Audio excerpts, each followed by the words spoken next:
আমি অন্তত garments, ready garments manufacturing এই সেক্টরের উপরে এখন আশাবাদী এবং আমরা এটা বেশ ভালোভাবেই মোকাবেলা করতে পারবো বলেই বিশ্বাস।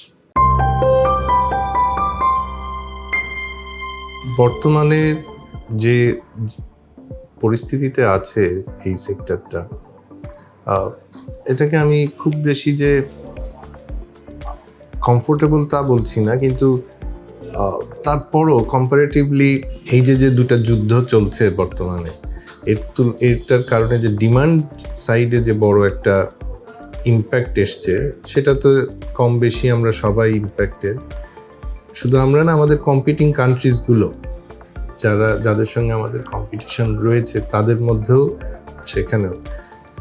তো এই ইন্ডাস্ট্রিটার একটা নিজস্ব যে রেজিলিয়েন্স আছে বাংলাদেশের গার্মেন্টস ইন্ডাস্ট্রি, বিশেষত বাংলাদেশের গার্মেন্টস সেগমেন্টের, টোটাল টেক্সটাইল ভ্যালু চেনের যদি আমি বলি গার্মেন্টস সেগমেন্ট, এই সেগমেন্টটা এক ধরনের টাইম অ্যান্ড এগেইন বড় বড় কিছু চ্যালেঞ্জকে তারা যেইভাবে মোকাবেলা করেছে, সেটা এক ধরনের শক্তিমত্তা অলরেডি তৈরি করে দিয়েছে। তো সেই অনুসারে সেই জায়গা থেকে আমি এখনো আশাবাদী যে বাংলাদেশের গার্মেন্টস সেক্টরটাকে নিয়ে এখনো আশাবাদী যে এটা উত্তরণ হবে।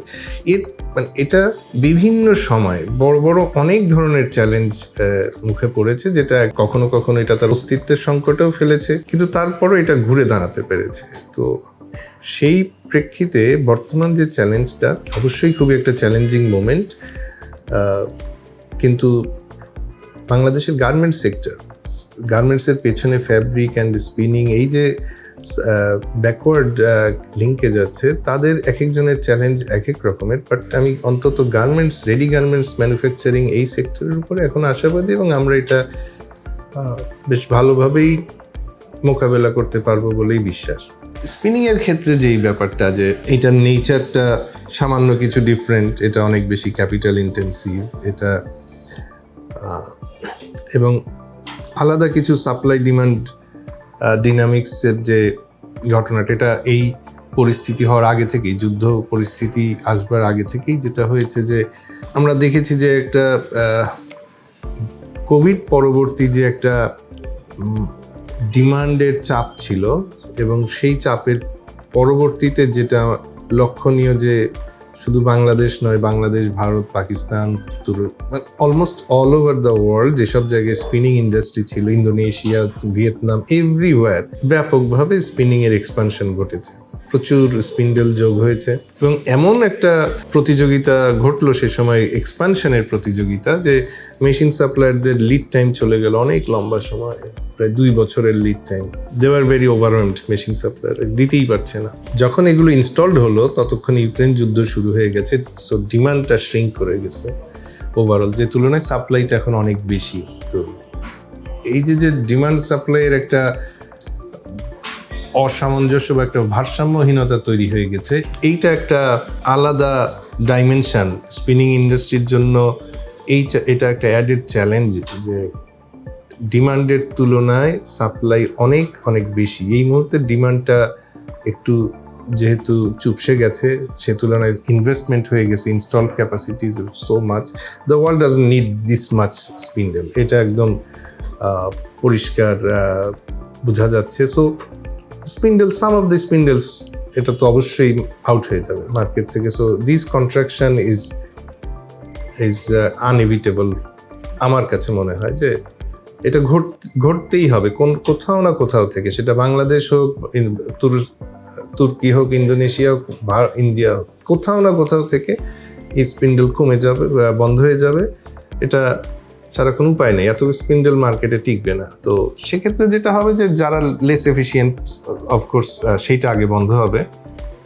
তো এই ক্ষেত্রে স্পিনিং মিলগুলো যে কাজগুলো করতে চাচ্ছে, বা সার্ভাইভালের যে একটা দৌড়ের মধ্যে সবাই রয়ে গেছে, সেটা তারা চেষ্টা করছে এফিসিয়েন্সি বাড়ানোর, প্রোডাক্টিভিটি বাড়ানোর, ওয়েস্টেজ, এক্ষেত্রে ওয়েস্টেজ অপটিমাইজেশন, বেশ কিছু ক্ষেত্রে কাজগুলো চলছে, অটোমেশনের বেনিফিট নিচ্ছে। কিছু কিছু ক্ষেত্রে হয়তো এখন নতুন নতুন যা পসিবিলিটিস আসছে, সেগুলো সবই অ্যাপ্লাই করবে বাঁচার জন্য। এআইয়ের অ্যাপ্লিকেশন আসবে, বিভিন্ন রকমের ঘটনা এখানে হবে। বর্তমানে যে জায়গাটুকুতে আমরা আছি যে প্রচণ্ড রকমের চ্যালেঞ্জ কি হচ্ছে যে যেহেতু সাপ্লাই বেশি, তার ইয়েটা হচ্ছে যে মার্জিন কমে যাচ্ছে, মার্জিন নাই, অর্থাৎ everybody is undercutting the price, everybody is undercutting everyone. So একটা অস্বাভাবিক রকমের পরিস্থিতি, যে কারণে সুতার দামের ক্ষেত্রে তার প্রতিফলন আমরা দেখতে পাই যে এই ধরনের দাম অনেক দিন ধরেই মার্কেটে ছিল না, বা এই ধরনের দাম, যে ধরনের দামে সুতা কেনা বেচা হচ্ছে বা ট্রানজ্যাকশন হচ্ছে। বর্তমান যে ক্রাইসিস আমরা অতিক্রম করছি, এই ক্রাইসিস সমাধান তো আমাদের হাতে নাই, সুতরাং আমাদেরকে এই ক্রাইসিস কিভাবে ম্যানেজ করা যায় সেটা নিয়ে কাজ করতে হবে। তো এই ক্ষেত্রে প্রত্যেকেই তো এটার সাথে এই যুদ্ধের যে বা এই বর্তমান যে বিশ্ব পরিস্থিতির যে অভিঘাত, অর্থাৎ একটা ব্যবসা চায় যে এক ধরনের নিশ্চয়তা মানে অবশ্যই ভবিষ্যৎ অনিশ্চিত, কিন্তু তার যে ব্যবসায়িক যে হিসেবপত্র, তার জন্য এক ধরনের ক্ল্যারিটি চায়। যে তো বর্তমান পরিস্থিতি তো সব খুবই আনসার্টিন হয়ে গেছে এবং ওই ক্ল্যারিটিটারই সবচেয়ে বেশি অভাব। তো সেই কারণে সবার পক্ষে একদম অন্ধকারে বা একটা আনচার্টেড টেরিটরিতে ঢুকতেছে।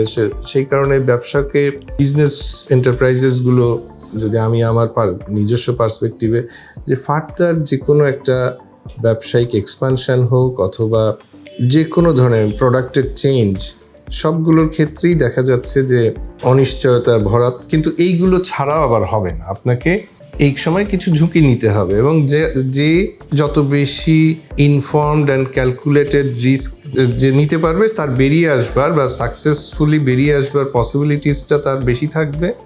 আসলে তো আমরা সেই একটা মানে এমন একটা দৌড়ের মধ্যে পড়েছি যে দৌড়ে বাঘের সঙ্গে দৌড়ের সামিল, যে আমরা দৌড়ে পারবো না, বাঘের সঙ্গে দৌড়ে পারবো না, কিন্তু আমার প্রতিদ্বন্দ্বীর সঙ্গে পারতে হবে। তো ওই কাজটার ক্ষেত্রে এছাড়া তো আমি কোনো বিকল্প, মানে আমি এই ধরনের ভাবেই দেখছি।